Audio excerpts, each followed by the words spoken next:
사무엘상 4장입니다. 결코 신나지 않는 그런 말씀입니다.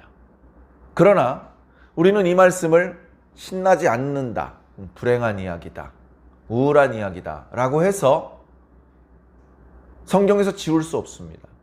성경은 이렇게 불행한 일, 불쾌한 일, 불미스러운 일도 숨기지 않고 다 보여주십니다. 종종 말씀드린 것처럼 성경은 모든 것을 다 보여주고 알려주지 않습니다. 어떤 부분은 매우 중요한 일 같은데 알려주지 않습니다. 어떤 일은 하찮은 일 같은데 상세하게 알려줍니다. 우리는 성경이 말하는 데까지 가고 성경이 말씀하지 않는 곳에서는 멈추어야 합니다.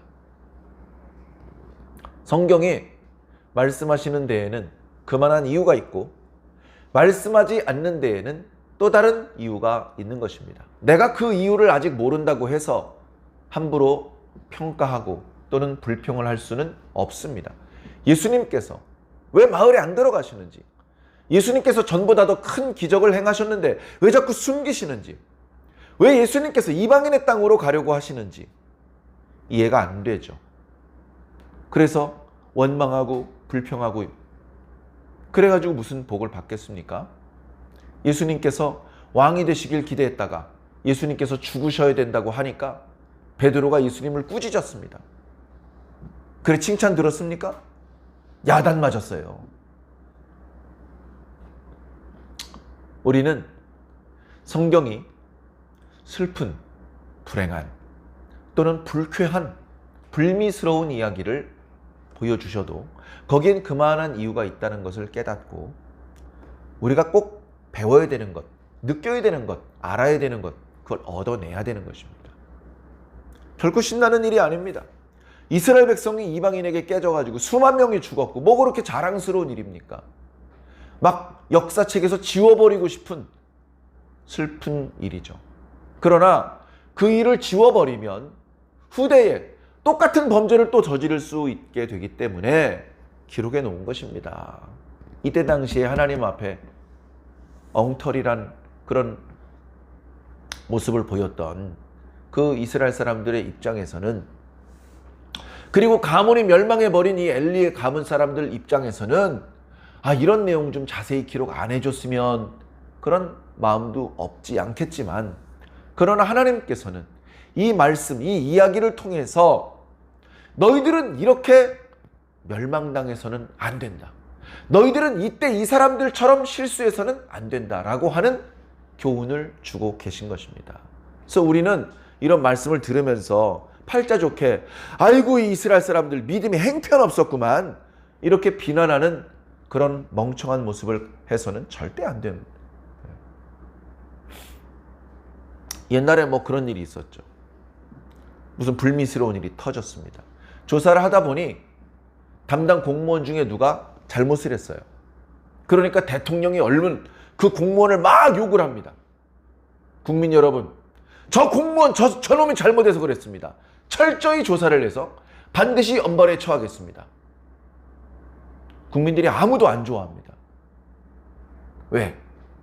그렇게 담당자 한 사람을 정죄하면서 자기는 빠져나가는 거예요. 난 잘못 없어. 제가 잘못한 거야, 제가. 내가 너희들 화났지? 내가 너희들 대신해서 저 녀석 혼내줄게. 그러면서 자기는 빠져나가는 거예요. 그러나 그건 정직한, 정당한 방법이 아닙니다. 대통령이면 행정부의 대표입니다. 행정부의 대표면 말단 공무원이 잘못한 것에 대해서도 책임감을 느끼고 그 말단 공무원을 징계하기에 앞서서 자신이 국민들 앞에 사과해야 되는 게 먼저거든요. 국민 여러분, 심려를 끼쳐드려서 죄송합니다. 이게 저의 부족함인 것 같습니다. 앞으로는 이런 일이 생기지 않도록 제가 더 조심하겠습니다. 이렇게 말을 해야 국민들의 분노가 가라앉고, 그리고 그래 다음부터 잘한다고 하니까 한번 기다려보자, 어떻게 하나 보자, 그렇게 믿어주는 거죠. 기다려주는 거죠. 그런데 전 잘못 없습니다, 저 녀석입니다, 제가 저 녀석을 책임지고 벌 주겠습니다, 이렇게 말하면 비겁해 보이는 거예요. 우리가 구약의 이스라엘 사람들을 정죄하면서 나는 아닌 것처럼 그런 아주 비겁한 모습입니다. 아이고 예수님이 제자 이렇게 멍청했지? 이 바리새인들 봐 이거 봐 이거 봐 하면서 그들을 향해서 삿대질을 하는 사람은 과연 얼마나 깨끗합니까? 과연 얼마나 거룩합니까? 누군가를 함부로 욕하고 정죄하고 비난하는 것은 좋은 결과를 불러오지 못합니다. 그런 일이 있을 때 이미 성경에 기록된 그 사람들은 과거에 이미 하나님께 충분히 아담 맞았어. 그걸 내가 여기서 지금까지 또 삿대질하고 손가락질할 필요는 없단 말이에요. 나는 이 말씀을 읽게 하신 하나님의 뜻을 헤아려야 돼. 아, 하나님께서 왜 오늘 이 말씀을 내가 읽게 하셨지? 아, 하나님께서 오늘 저녁에 왜 이 말씀을 듣게 하셨지? 이 이야기를 통해서 내가 무엇을 배워야 되지? 하나님께서 나한테 원하시는 건 뭐지? 그걸 깨달아야 되는 거죠. 자, 2장과 3장에 이미 하나님께서는 엘리 제사장을 책망하셨습니다. 사실은 엘리 제사장이 직접 본인이 잘못한 건 아닌 것 같아요. 오히려 엘리 제사장은 꽤 괜찮은 하나님의 일꾼이었습니다. 엘리 제사장이 굳이 잘못한 게 있다면 자기 아들 교육을 제대로 못 시킨 거예요. 자기 아들을 제사장으로 세웠으면 그 제사 직무를 내면 깊숙한 곳으로부터 성실하게 감당할 수 있도록 교육을 시켜야 되죠. 그죠? 그러니까 이 교육은 잔재주가 아닙니다. 잔지식이 아닙니다. 내면의 인성, 그것을 준비시켜야 되는 거예요. 뒤에 나옵니다만 엘리 제사장은 98세에 죽게 됩니다. 그가 이스라엘의 제사장이면서 사사의 역할을 맡은 지 40년이 됐다. 그렇게 이야기하고 있습니다. 그러면 빼면 58세부터 이스라엘의 제사장 겸 사사의 역할을 감당하고 있었어요. 그리고 그 40년 동안은 특별한 외적의 침입도 없었고 내부적으로 이 지파하고 저 지파가 싸우고 그런 일도 별로 없었고 그래도 엘리 제사장이 제사장으로 사사로 지내는 그 40년 동안은 평화롭게 지나갔어요. 특별히 누가 범죄를 하고 특별히 무슨 전쟁이 일어나고 전염병이 돌고 그런 하나님의 저주가 없었어요. 그렇다면 엘리 제사장은 사명 잘 감당한 거예요. 문제는 뭐라고요? 마지막에 평생 충성스러운 하나님의 일꾼으로 사명을 잘 감당하다가 마지막에 아들들이 하나님의 제사를 멸시하는 모습을 몇 번 보여드린 것 때문에 그 잘못한 사람 개개인 한 명만 그런 게 아니고 그 집안 전체가 멸망을 하는 그런 일이 나타납니다. 엘리 아들들의 문제가 사무엘상 1장과 2장에 나타나고 있죠. 그 사무엘 2장에 벌써 이름이 알려져 있지 않은 어떤 하나님의 사람이 와서 엘리를 향해서 혹독한 재앙의 저주를 예고합니다. 그리고 지난주 수요일 저녁에 우리가 묵상했던 것처럼 어린 사무엘을 통해서 하나님께서 그 엘리 가문에 대한 저주의 말씀들을 하나도 취소하지 않고 다 그대로 집행할 것이라는 말씀을 주셨습니다. 그리고 바로 오늘 말씀에 그 말씀이 집행되는 모습을 보고 있는 거죠. 자, 형식적으로는 어떤 형식이냐면요. 블레셋과 이스라엘의 전투입니다. 블레셋이 올라왔어요. 블레셋은 아벡의 진을 치고 있습니다. 이스라엘 사람들은요.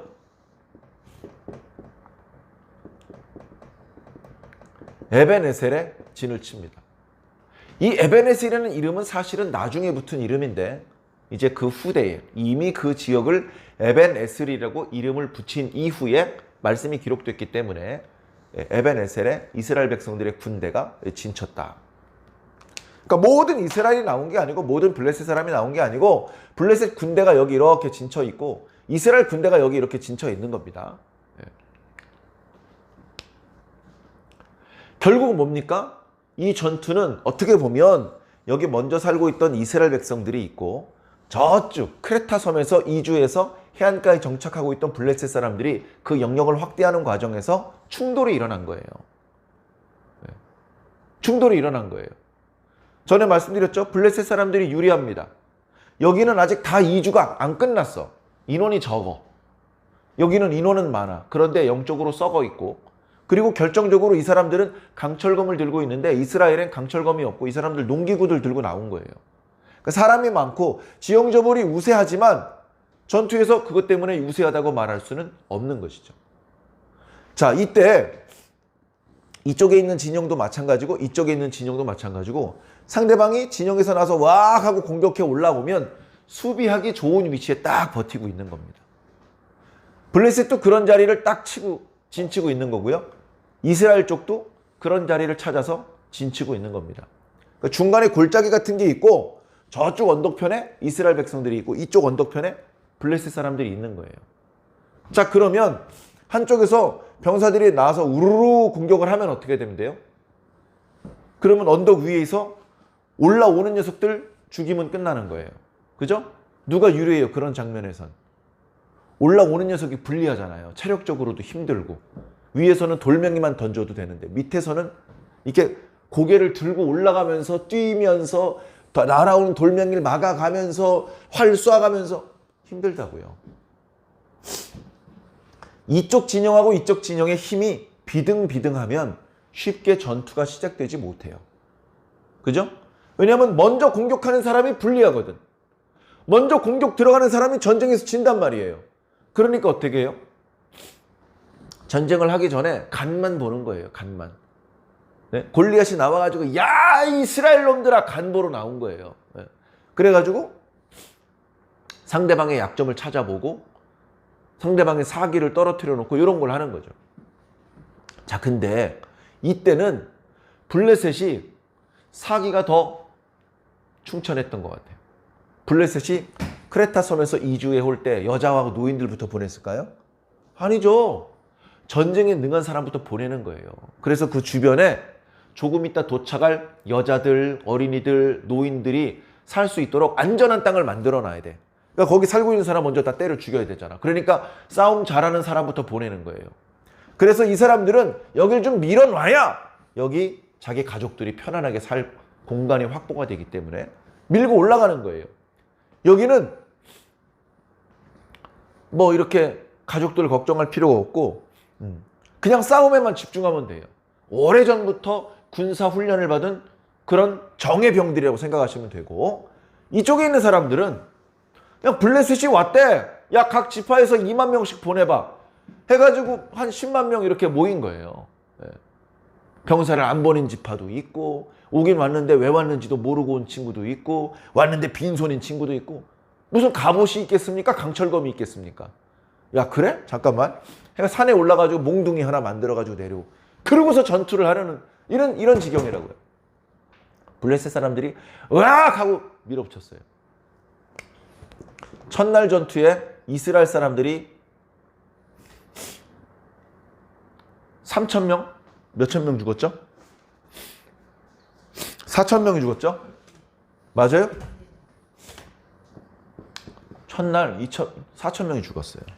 자, 여기 뭐 10만이 있는지 20만이 있는지는 기록이 없습니다만 각 지파에서 2만 명씩 보냈으면 그러면 24만 명인데 20만 명씩 잘 못 모여요. 예.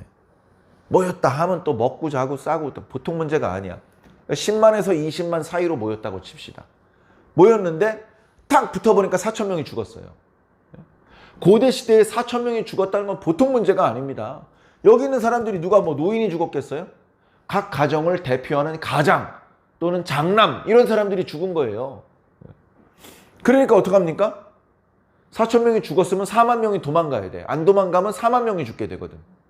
그러니까 도망 나와가지고 본진으로 철수를 하는 거죠. 꽝꽝꽝꽝 붙었다가 딱 도망 나와가지고 졌습니다. 어떻게 됐냐? 4,000명 죽었습니다. 몇 명 죽였냐? 못 죽였습니다. 아니 이럴 수가. 그래가지고 전쟁의 상황을 보고하니까 이스라엘 장로가 뭐라고 말합니까? 어찌하여 어찌하여 하나님께서 여호와께서 우리에게 오늘 블레셋 사람들 앞에서 패하게 하셨는고.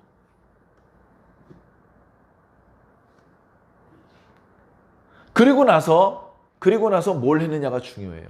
그리고 나서 뭘 했냐면요. 언약궤를 가져오기로 했어요. 언약궤. 자, 언약궤. 언약궤는 어디 있냐면 여기 실로에 있어요. 실로. 실로에 성막이 있어요. 성막의 지성소에 모셔져 있는 것이 언약궤예요. 그래가지고 여기 아벡에 에베네셀에 있는 사람이 사람을 보내서 실로에 갔습니다. 이러저러 저러이러하기 때문에 언약궤를 좀 가져오면 좋을 것 같습니다. 그랬더니 실로에 있는 사람이 누구예요? 홈니와 비느하스. 홈니와 비느하스가 그래? 그러면 우리가 언약궤를 메고 가겠소. 해가지고 홈니와 비느하스가 언약궤를 메고 현장에 갑니다. 그래서 여기 언약궤도 있고 홈니도 있고 비느하스도 있는 거예요. 갔어요. 왜 갔죠 도대체? 오라니까 갔겠죠. 아니 오라면 가야 되는 겁니까? 누가 어른이죠? 이쪽에 더 높은 사람이 있으니까 제사장도 그쪽에 높은 사람이 시키는 대로 해야 되기 때문에 간 거냐? 그렇게 말하면 안 되죠.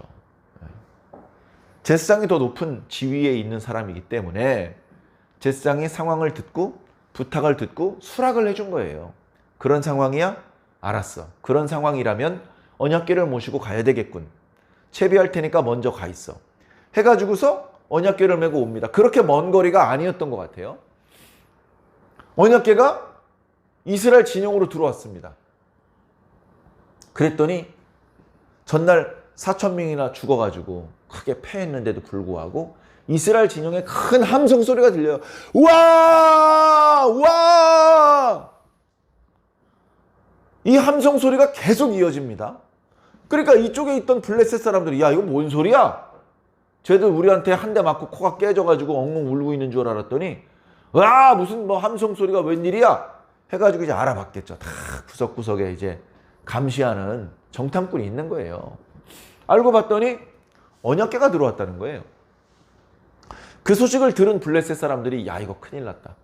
우리가 산전수전 공중전 다 겪어봤지만 이런 일은 없었다. 우리가 이스라엘 군대 오합조직이라고 생각하고 쉽게 전쟁을 이길 줄 알았는데 저 이스라엘 군대에 이스라엘의 신이 들어왔다. 야! 신과 싸워서 어떻게 이겨? 거기다가 조사를 해보니까 이 이스라엘 사람들이 섬기는 신은 과거에 애굽 나라를 멸망시킬 정도로 엄청나게 강력한 신이라더라. 야 이거 어떡하면 좋냐. 그런데 그쪽에 있는 지휘관이 이렇게 얘기를 합니다. 블레셋 사람들아 겁먹고 주저앉아 있지 말아라. 죽든 살든 한번 싸워봐야 될 거 아니냐. 우리 블레셋 사람들이 대충 항복하는 사람들이냐? 우리가 이스라엘 사람들의 종이 될 수는 없지 않느냐. 싸우다 죽더라도 열심히 싸우자. 그래 싸우자. 싸우자. 이쪽은 언약궤 믿고 와. 그 다음날 싸움이 벌어졌습니다. 두 번째 전투에서 이스라엘 사람이 3만 명이 죽었습니다. 뭐야? 3만 명이 죽었으면 모인 사람의 한 절반에서 뭐 한 3분의 1, 4분의 1이 죽은 겁니다. 엄청나게 많이 죽은 거예요. 어지간하면 이렇게 많이 죽을 수가 없어요. 도망가려고 그러는데 나가는 문이 닫혀 있거나 이래서 막 몰살을 당한 겁니다. 더군다나 이날은 언약궤가 있어. 언약궤가. 자 근데 어떻게 됐습니까? 언약궤를 메고 온 홈니와 비느하스가 죽었고 언약궤는 빼앗겼어요. 언약궤 빼앗겼어요. 준 게 아니라 빼앗긴 거예요. 왜? 언약궤 옆에서 다 죽어서 언약궤를 지킬 사람이 없어. 언약궤 버려두고 다 도망간 거예요. 살으려고. 사방으로 도망가는데 어떤 사람 말씀을 보니까 베냐민 지파 사람 중 이름은 잘 모르겠는데 실로로 왔어요. 왜 지 집으로 안 가고 실로로 갔을까요? 자, 실로로 갔는데 마을에 들어서면서 아이고 전쟁터에서 오신 분 같은데 왜 이렇게 헐떡거리고 뛰어오세요? 무슨 일이세요? 이스라엘이 크게 졌습니다. 그랬더니 마을 사람들이 막 소리를 지르고 떠들기 시작을 하는 거예요.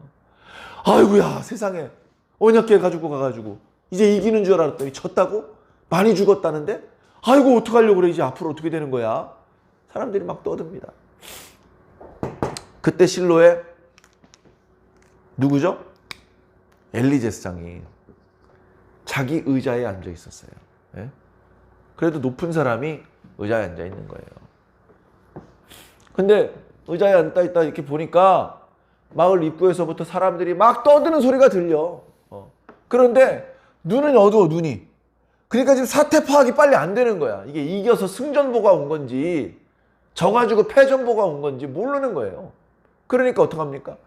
아니 이 떠드는 소리가 뭐냐? 여봐라 이거 어떻게 된 건지 빨리 좀 알아봐라. 그래가지고 그 전장에서 온 사람이 이제 엘리 제사장한테까지 왔습니다. 아들아 어떻게 된 일이냐? 아이고 제사장님 큰일 났습니다. 오늘 전투에서 이스라엘이 크게 패했습니다. 많이 죽임을 당했습니다. 제사장님의 아들 홈니와 비누아스도 오늘 죽었습니다. 언약궤는 빼앗겼습니다. 언약궤 얘기를 할 때 엘리 제사장이 뒤로 넘어져요. 뒤로 넘어져. 너무 놀라서 뒤로 넘어져서 목이 부러져서 죽습니다.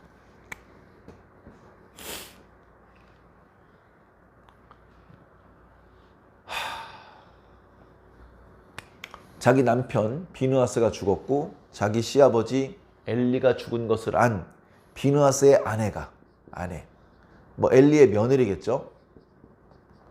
며느리가 이제 임신 8개월 9개월이야.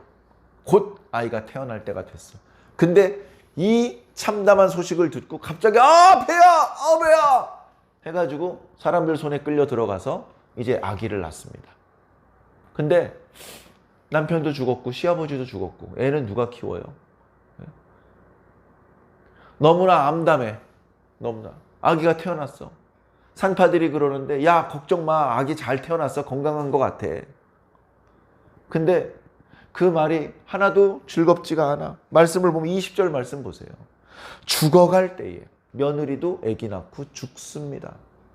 죽어갈 때에 이스라엘에게서 영광이 떠났다. 언약궤 빼앗겼지. 남편 죽었지. 시아버지 죽었지. 이제 그럼 이스라엘에서 제사는 어떻게 드려요? 언약궤도 없는 회막에 누가 와요? 누가 제물을 바쳐요? 제물 안 바치면 제사장 가문 사람들 뭐 먹고 살아요? 하나님의 영광이 떠난 거예요. 하나님의 영광이. 자기네 집안은 멸망한 거예요. 그러면서 아이 이름을 이가봇이라고 합니다. 카봇. 영광이라는 뜻인데 이카봇은 영광이 떠났다. 영광이 없다는 뜻입니다. 아들 이름을 그렇게 져놓고 죽어요. 결과적으로 영적으로 타락해 있는 이스라엘을 벌주시고 하나님의 제사를 업신여기는 엘리의 가문을 멸문시킨다는 하나님의 예언의 말씀이 1차 성취됐어요. 이걸로 끝난 게 아니야. 하나님의 진노가 그렇게 가볍게 끝나질 않아요. 전에도 한번 말씀드렸지만 엘리의 손자였던 그 이가봇이 자기는 제사장을 활동을 못하지만 이가봇의 아들이 제사장 활동을 합니다. 그의 아들이 또 제사장을 하고 그의 아들이 또 제사장을 해요. 그게 다윗과 솔로몬의 시대입니다. 그런데 솔로몬 때 이제 이다말 계열의 엘리 제사장 가문은 완전히 제사장 직분을 잃어버려요. 완전히. 그리고 엘레살 계보의 사독이 솔로몬 시대 때 유일한 제사장 가문으로 인정받습니다. 그때 최종적으로 엘리 가문을 멸망시키며 제사 직분을 거두어 가겠다는 하나님의 저주의 말씀이 성취가 되는 거예요. 그래서 하나님의 말씀은 그냥 기분 나쁘니까 막 함부로 말하는 게 아닙니다. 하나님의 말씀은 다 이루어집니다. 하나님께 범죄했던 엘리와 홈리와 비누아스, 하나님께서 말씀하신 대로 죽습니다. 그 집안 사람 중에 노인이 없을 것이다. 왜? 젊었을 때 다 죽어버리니까. 얼마나 두려운 저주입니까? 그 저주의 말씀은 말씀하신 그대로 다 이루어지는 거예요. 말씀하신 그대로. 두려운 역사입니다. 자, 그러면 엘리와 그의 자식들은 죄를 졌으니까 죽고, 오늘 우리들은 죄를 저질러도 안 죽을까요? 죽어요. 죽어. 죽는다고요.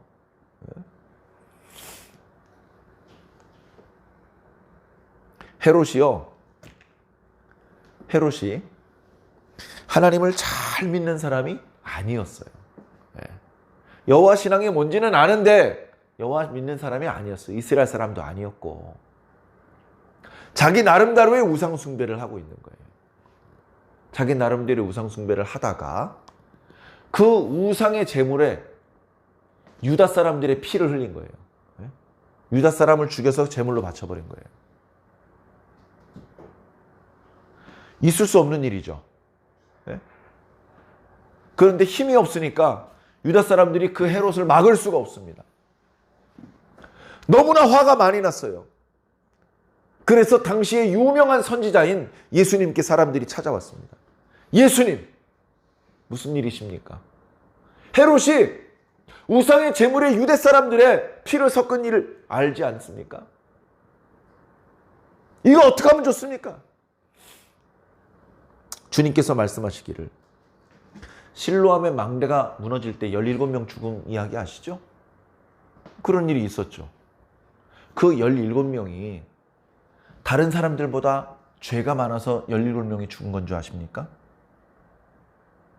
그 17명만 죄가 많아서 죽은 줄 아십니까? 그건 아니잖아요. 거기 죽은 사람은, 특별히 더 죄를 많이 지은 사람은 그냥 보통 사람들인 거예요. 주님께서 말씀하십니다. 여러분들도 죄 지으면 죽습니다. 오늘 우리도 마찬가지예요. 누가 교통사고 나서, 안타깝게도 누가 죽었어요. 그러면 그때 교통사고 나서 죽은 사람이 아주 흉악한 죄인이라서 죽은 줄 아십니까? 아니라니까요. 나도 죄 지으면 죽을 수 있는 거예요. 엘리니까 난 다행이다. 엘리 가문이 아니라서. 안심하지 마십시오. 죄 지으면 죽습니다. 이 이야기 속에서 우리가 배워야 될 게 너무나 커요.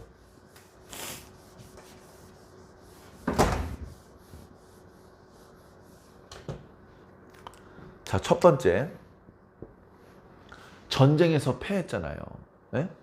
전쟁에서 패했잖아. 전쟁에서 패했으면 뭘 해야 될까요?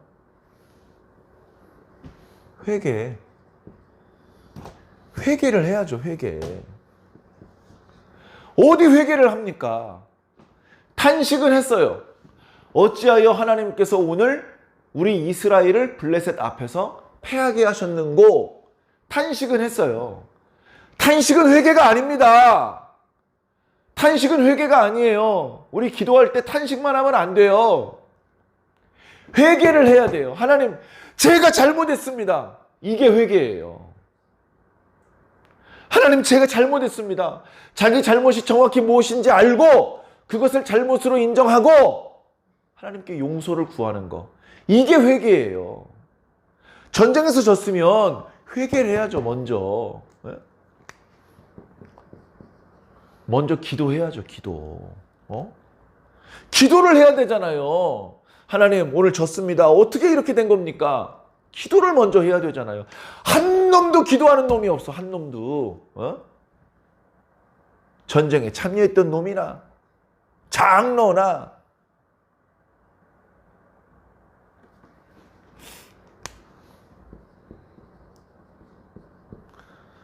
제사장한테 왔어요. 언약궤를 가져가야 됩니다. 언약궤. 그러면 먼저 뭐 해야 돼요? 기도해야 되잖아. 기도. 잠시만 기다려 주십시오. 먼저 하나님께 기도해 보겠습니다. 응답을 주실지 안 주실지는 우리가 결정하는 게 아니에요. 그러나 우리는 기도하는 결정을 해야 돼요. 네? 기도를 했는데 응답이 없을 수도 있고, 기도를 했는데 가져가라 그럴 수도 있고, 가져가지 말라 그럴 수도 있어요. 네? 어쨌든 기도를 해야 될 거 아니에요.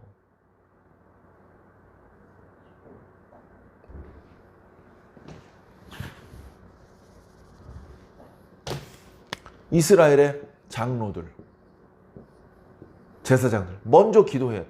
먼저 회개해야 되는데 그걸 안 하는 거예요. 회개도 안 하고 기도도 안 하고. 네. 자, 그리고서는요, 언약궤를 가져가려고 그래. 언약궤. 네? 언약궤가 뭡니까? 언약궤가 도대체 뭐예요? 나무로 만든 상자죠. 겉 표면을 금으로 장식을 한. 그래서 멀리서 보면 번쩍번쩍합니다. 그 속에는요, 모세가 언약으로 받았던 돌판이 있어요. 그리고 그 언약궤 뚜껑은 속죄소라고 이름이 붙여져 있고, 금으로 쳐서 만들었으며 두 천사의 날개가 장식이 되어 있어요. 그래, 그룹 사이에 좌정하신 여호와 하나님, 그런 표현을 쓰곤 합니다.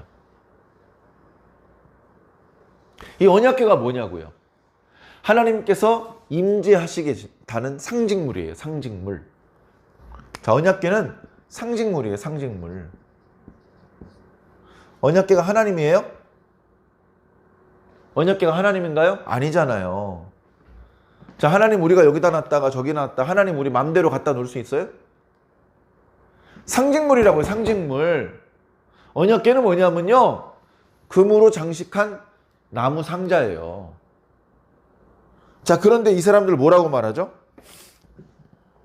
네. 하나님 여호와의 언약궤를 실로에서 우리에게로 가져다가 우리 중에 있게 하여 그것으로 우리 원수의 손에서 구원하게 하자. 누가 이스라엘을 블레셋의 손에서 구원한대요? 언약궤가 구원한대요. 하나님 어디 갔어요? 구원은 언약궤가 주시는 거예요? 하나님이 주시는 거예요? 하나님이 주시는 거잖아요. 네? 하나님께서 구원을 주셔야 되는데 하나님이 구원을 안 주시고 3,000명을 죽게 만드셨어. 4,000명을. 그러니까 하나님은 안 되겠고 언약궤에게 우리를 구원해 달라고 하는 거예요? 네? 이 완전히 잘못된 신앙이잖아요. 잘못된 신앙. 완전히 미신적인 신앙이에요. 미신적인 신앙. 요만한 우상을 만들어요. 우상. 야곱이 라반을 떠날 때 사랑했던 라헬이 자기 아버지의 드라빔을 숨겨가지고 나왔어요. 그 드라빔이 크기가 얼마나냐면요, 종이컵에 들어가는 정도 크기예요. 종이컵에 들어가는 정도. 요만해요. 그걸 숨겨가지고 나온 거예요. 그 드라빔을 가지고 나왔어요. 왜 갖고 나왔어요, 그런 걸? 그래가지고 요게 신이야. 가지고 다니다가 살다 보면 어려운 일이 생겨요. 아이고, 저 좀 도와주세요. 좀 주세요. 감사합니다. 가지고 다니다. 아이고, 저 좀 도와주세요. 얼마나 편리해. 갖고 다닐 수 있으니까, 신을. 예? 이게 뭐예요? 이게 우상문화, 미신문화라는 거예요. 이게 미신의 문화라는 거예요. 물건 속에 신이 들어갈 수 있다라고 생각을 하는 거예요. 종이에다 뭐 그림 그려가지고 이 종이가 어떤 능력이 있다고 그렇게 또 생각하는 미신 문화가 있죠?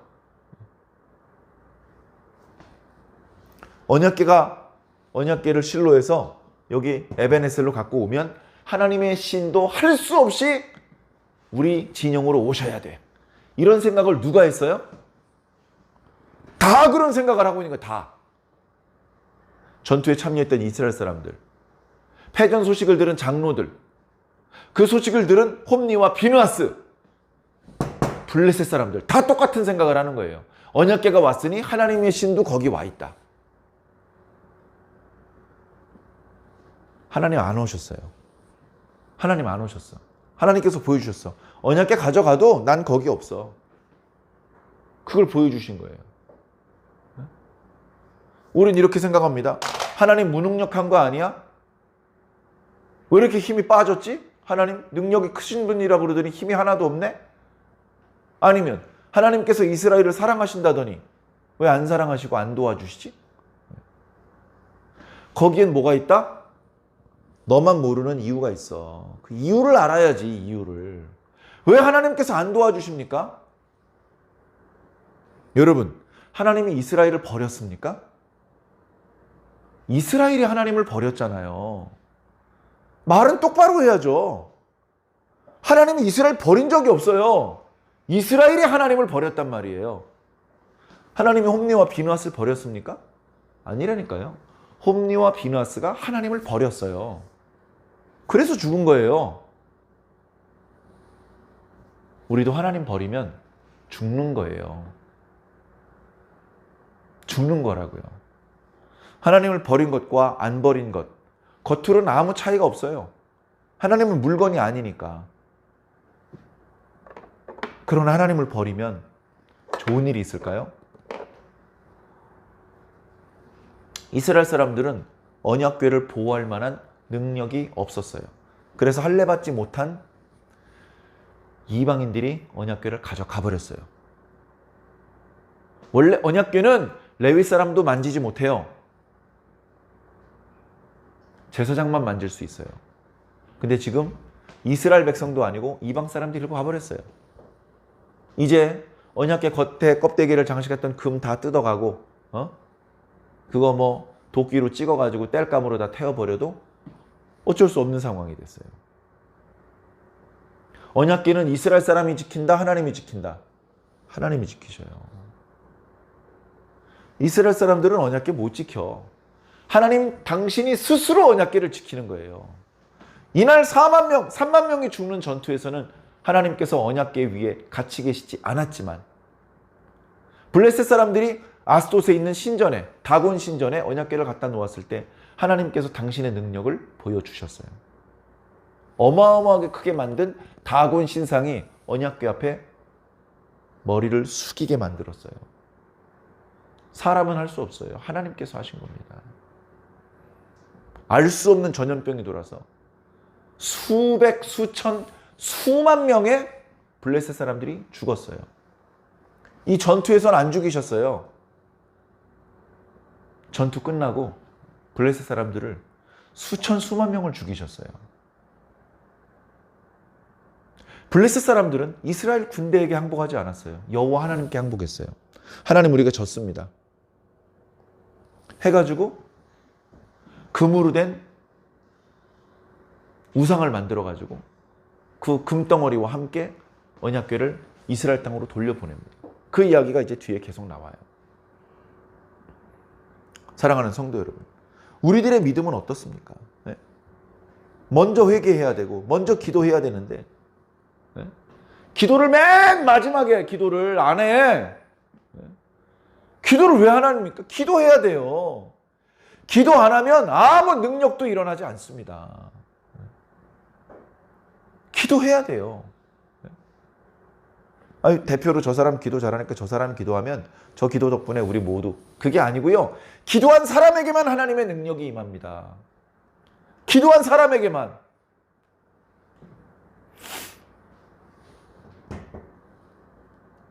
하나님의 사람들이 먼저 기도해야 돼요. 우리 그리스도인들이 먼저 기도해야 돼요. 누가 기도해야 돼요? 누가? 불상사가 생겼는데 그 불상사를 누가 기도해요? 우리 그리스도인들이 자기 가정만 위해서 기도하고 자기 교회만 위해서 기도하고 자기 회사만 위해서 기도하고 그 수준을 뛰어넘어가야 돼요. 우리 나라를 위해서 기도하고 하나님의 피조 세계 전체를 위해서 기도할 수 있어야 돼요. 언제 그 경지에 올라가겠습니까? 기도하셔야 돼요. 기도. 회개하시고. 그리고 언약궤를 볼 것이 아니라 하나님을 봐야 돼요. 네? 하나님께 용서받아야 돼요. 언약궤는 상징물에 불과해요. 아무것도 아니란 말이에요. 하나님께 기도해야 돼요. 하나님께 무릎 꿇고 하나님께 용서받아야 돼요. 엘리 제사장은 끝까지 충성을 했어야 되는데 그렇게 하지 못해서 안타깝게도 불명예스럽고 그리고 상당히 비참한 그런 모습으로 죽임을 당하게 됐습니다. 우리는 오늘 주신 말씀을 보면서 내가 정확하게 성삼위 하나님, 예수님, 성령님 이외의 엉뚱한 것에 내가 자꾸 신경을 쓰고 사는 건 아닐까? 다른 것도 중요하죠. 성경책 이거 막 이렇게 막 안 되죠. 소중하게 다뤄야죠. 성경책. 교회 강례상 이거 상징물일 뿐이야. 발로 뻥 차고 청소도 안 하고 막 안 되죠. 소중하게 다뤄야죠. 그러나 얘가 하나님인 건 아니야. 얘는 하나님께서 하시는 일을 위해서 필요한 도구야. 도구로서의 가치가 있는 거예요. 그만큼 대접을 해주는 겁니다. 쓸모가 있잖아. 얘도 쓸모가 있잖아요. 다 마찬가지죠. 문제가 생기면 이 도구를 볼 것이 아니고 주인이 하나님을 봐야 돼. 언약궤? 언약궤가 뭐야? 언약궤의 주인이신 하나님한테 얘기를 해야지. 하나님, 이거 사실 제 게 아니고 하나님 건데요. 들고 나가도 될까요? 왜 주인한테 안 여쭤보냐고요. 주인한테 먼저 여쭤봐야 되잖아. 네 거야? 네 맘대로 들고 나가게?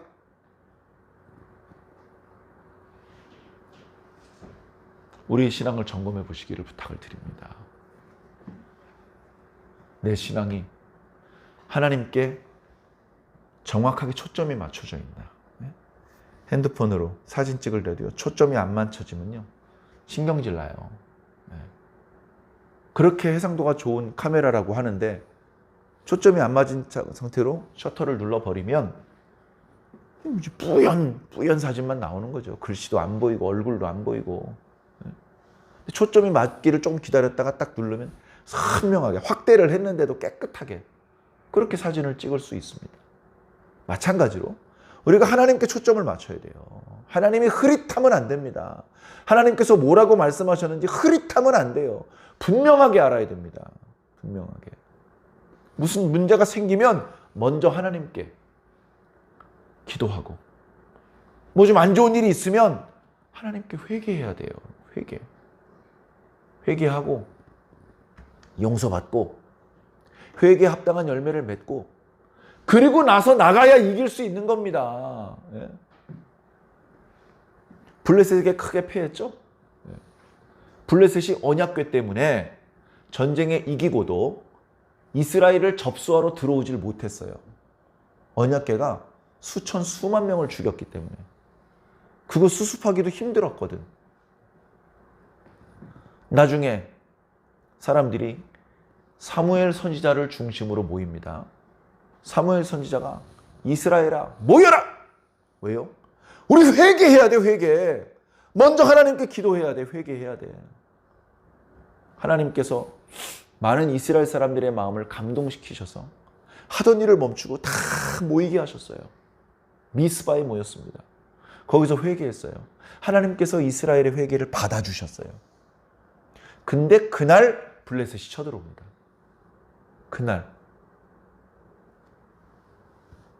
그날은 하나님께서 이기게 해주세요. 그 이야기는 이제 뒤에 이어지는 말씀 묵상을 통해서 살펴보겠습니다만은 전쟁에 이기고 지는 것은요. 병력 숫자의 많고 적음이 아닙니다.